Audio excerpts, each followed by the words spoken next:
So we'll take questions for any of the speakers you've heard from. Yes, and feel free to identify yourself or not. Yeah, hi, I'm Deb Price with the Detroit News. Dave, could you answer a question about the hearing tomorrow night? Have you seen the witness list?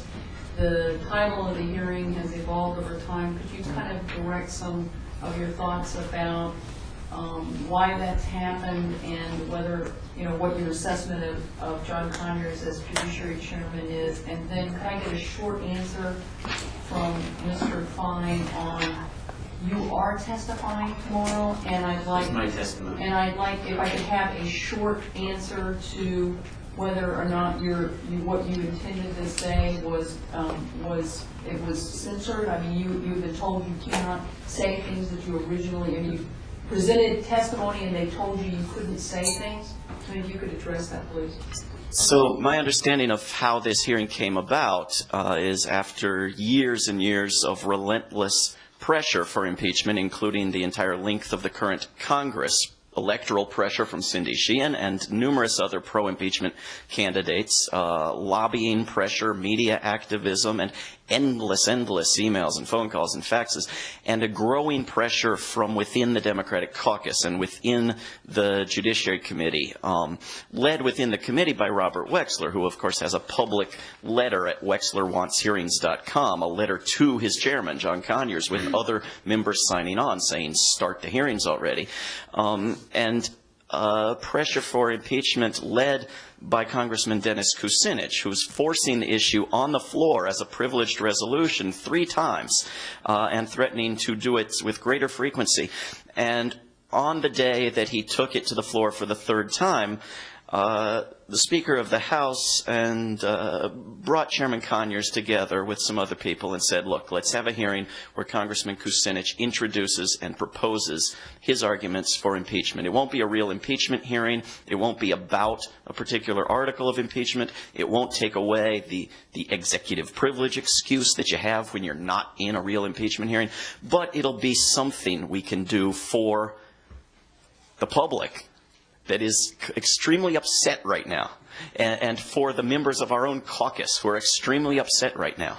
Right? I mean, people say, well, there's no time. There's not time left. Right? They started saying this around January 1st, 2007. There's not time left. If Congress had less free time on its hands, maybe we'd still have a 4th Amendment. Maybe we wouldn't have funded another year in Iraq, well into the next Congress. Right? So, and the movement that got justice from Harry Truman, trying to impeach him, happened later than this. The movement to impeach Hoover happened later than this. This is an impeachment that could happen tomorrow, as Cynthia suggested. It could take a half hour. Right? There's not a dispute about a president who has openly confessed to a felony in violating FISA, or openly advertises that he's going to violate the laws on his website with signing statements. There's not no resources and time and money needed. It's just willpower. And so Congressman Conyers, for many months, had been considering, as a new installment in his stalling plan, holding a hearing on the imperial presidency and his imperial abuses. And in fact, Conyers has been on many panels over the past year and a half with similar titles. He's been to the Take Back America conference and led panels on the imperial presidency. And that was what he put out in his press release. But when they posted the schedule on the website, it was executive power and constitutional limitations on executive power, which avoids acknowledging the 500,000 people we pay to keep in 1,000-some bases in 150-some countries around the world. And it avoids mentioning Bush or Cheney, but it has that very troublesome Constitution word in there, which spells out quite clearly what we have to do in this situation. And that will be hard to avoid tomorrow. I have not seen, maybe Bruce has, I have not seen an official agenda of who all the witnesses are to be. And I know that people have been invited to speak, including presidential candidate Ralph Nader, and then uninvited. In his case, he was told that they didn't want too many pro-impeachment speakers, and they thought that Rocky Anderson could handle his role. Rocky Anderson is the former mayor of Salt Lake City, who will be testifying, who supports impeachment, but also supports so-called other remedies, and hence the preference, I would speculate, for Rocky Anderson. my understanding of the hearing is that it's evolved into not just impeachment, but supposed other remedies, including censure, including prosecution. So they've invited Vincent Bugliosi, famous prosecutor, prosecuted Charles Manson, among others, has a best-selling book out now without a single review in the corporate media, has a best-selling book out called The Prosecution of George W. Bush for Murder. And they, of course, I'm speculating, want him to push for prosecution as opposed to impeachment. Fortunately, he will push for impeachment as well. He understands the value that they go together and that we want to forestall a pardon, which would make prosecution more difficult. So they're going to be trying to hold a hearing at which Congressman Kucinich will present his case for impeachment, at least in 5 minutes. 7.5 years of unimaginable abuse in 5 minutes. And others will be speaking as well, including Bruce Fein, including Rocky Anderson, including Elizabeth Holtzman, who is a former congresswoman who served on the committee that worked to impeach Richard Nixon and has a book out on the impeachable offenses of Bush and Cheney as of about 3 years ago. And a number of other speakers, some of whom will push other ideas.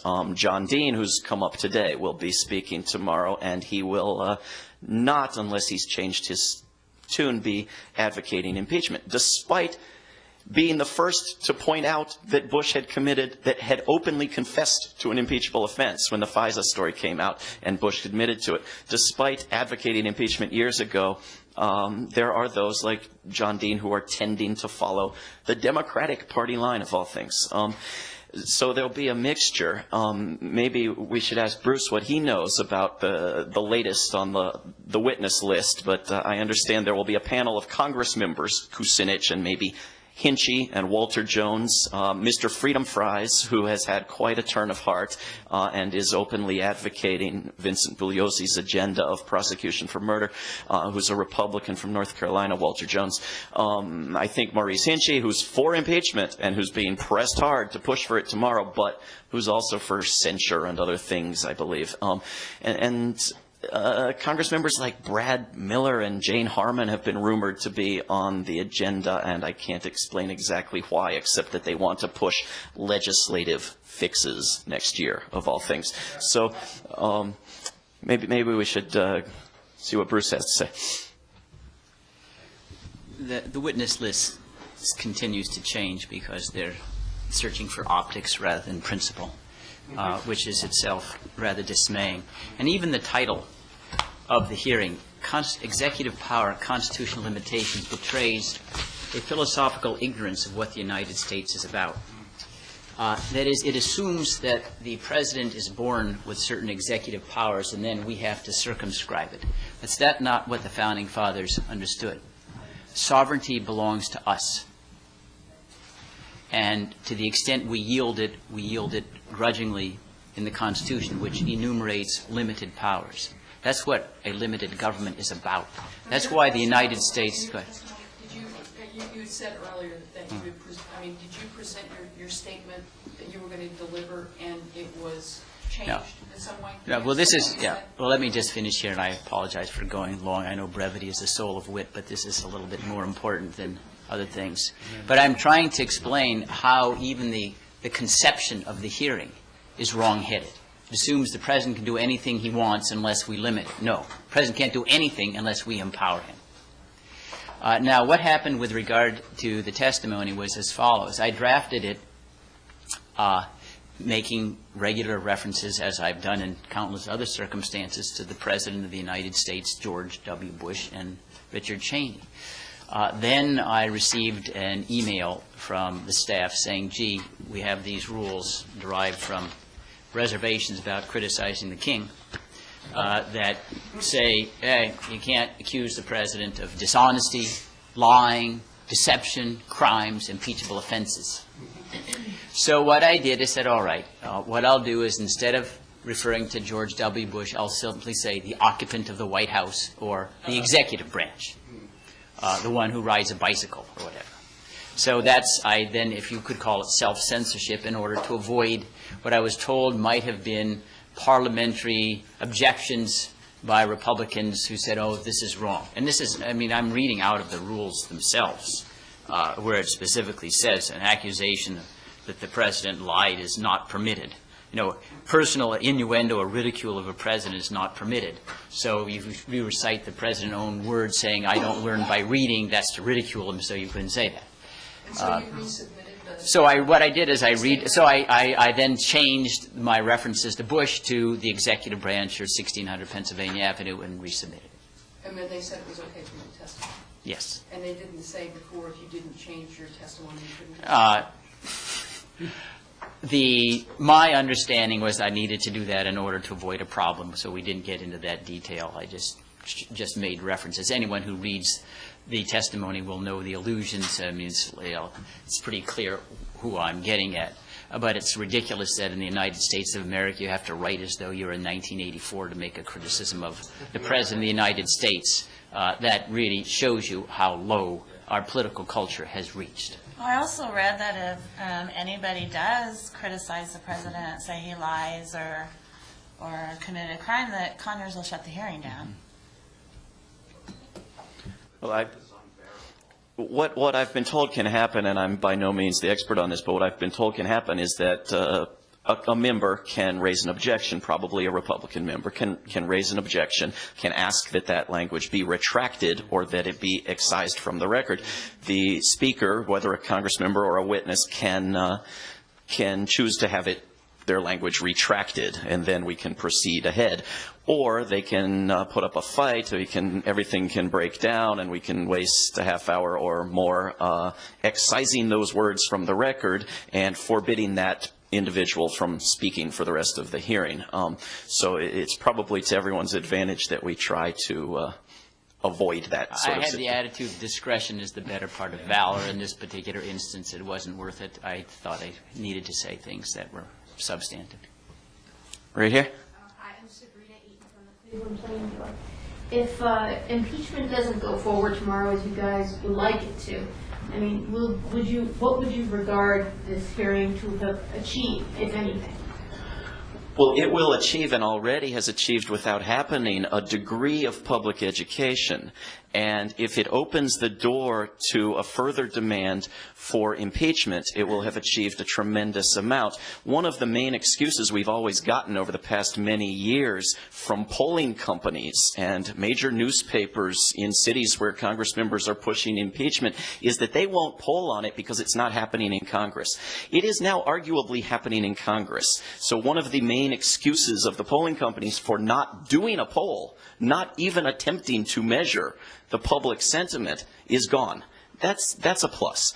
I think there are those that say if we can't guarantee in stone a conviction in the Senate, we should just remove impeachment from the Constitution and raise the swastika. And I have to say, it's a process. Most impeachment movements have obtained a great degree of justice and accountability far short of getting to impeachment. The impeachment resolution against Alberto Gonzales garnered quite a deal of support a year ago, and he left town. Right? The impeachment movement against Harry Truman, the Supreme Court stepped in, did what was needed, and the Republicans looked like they cared about the Constitution and won.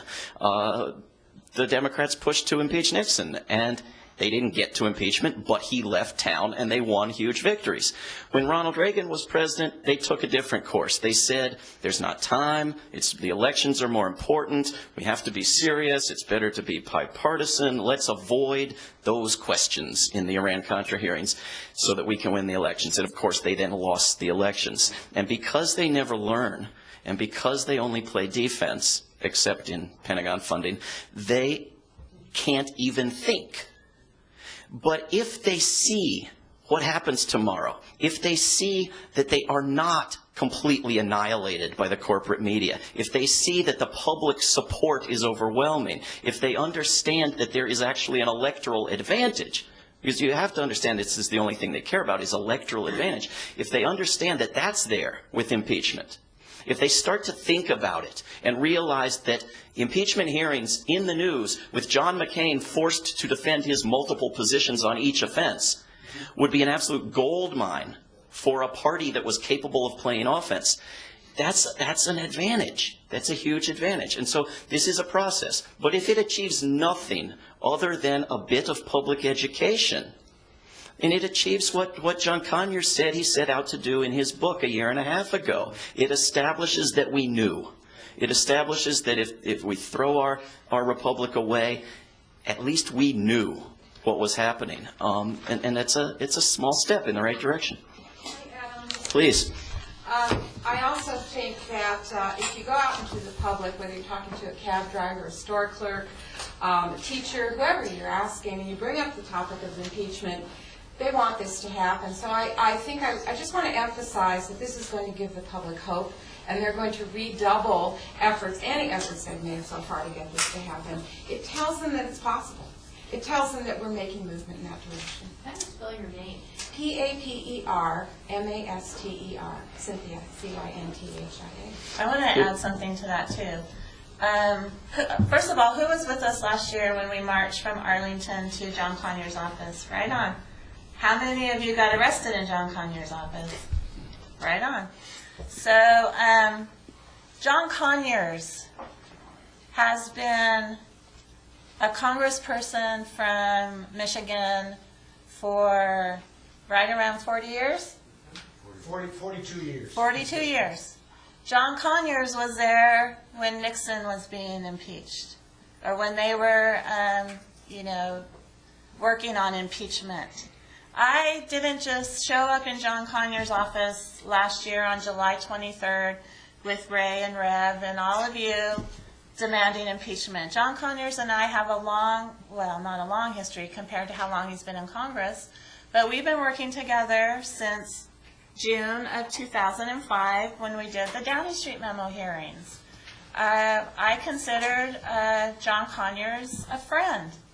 So we, my staff and I, from the Camp Casey Peace Institute, had several meetings with John Conyers before we did the sit-in. And he told us several things. One of the things he told us, of course, was that Nancy Pelosi was the major stumbling block to impeachment. And I do believe if Pelosi gave him a green light, that it would go forward. However, John Conyers knows better than we do all the things David just talked about. He knows that whenever there has been an impeachment or impeachment attempted, the impeaching party is victorious in the next elections. He knows the Constitution. He knows his duty better than we know it for him. So we can't let them off the hook. Because I believe that even if Nancy Pelosi has said, Chairman Conyers, if you do this against my will, you'll lose your chairmanship, somebody with integrity and courage would go ahead and do it anyway because it's the right thing to do. So that's what we have to keep encouraging from our elected officials. And even if there's not impeachment, we still have to go forward until the last day. If there's one more question for the group, if there are none, then going. I just want to say, Okay. one thing that's coming from this, on September 13th and 14th at the University of Massachusetts in Andover, Mass, the dean of the law school, not some first, they are holding a 2-day conference on how to formulate war crimes. We're not talking, they're trying to get their arms around war crimes against us. So guys, we're pushing hard. For the day he's out of office. Yeah. But I mean, No, don't wait till then. Yeah, real quick, go ahead. I wanted to ask you, Ray McGovern, how possible, with the powers the president has right now, is it possible for him to eavesdrop on people in Congress and thereby blackmail them? Does he have the power to blackmail people in Congress? Because that's what I strongly suspect with the behavior that goes on. Does he have that power? Sure. It was already mentioned that Nancy Pelosi and Jay Rockefeller are complicit in these crimes. One thing perhaps you didn't notice, but after Jay Rockefeller explained the conclusions of the Senate study on how the president lied us into war.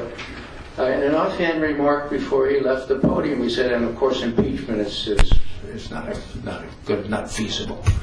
Now, why would a senator be talking about impeachment apropos of nothing, a completely gratuitous remark? It's because J. Rockefeller is complicit in torture, in illegal eavesdropping, and several of the other crimes that were briefed to him because that's what the law states. Dog and Pony Show by the CIA, by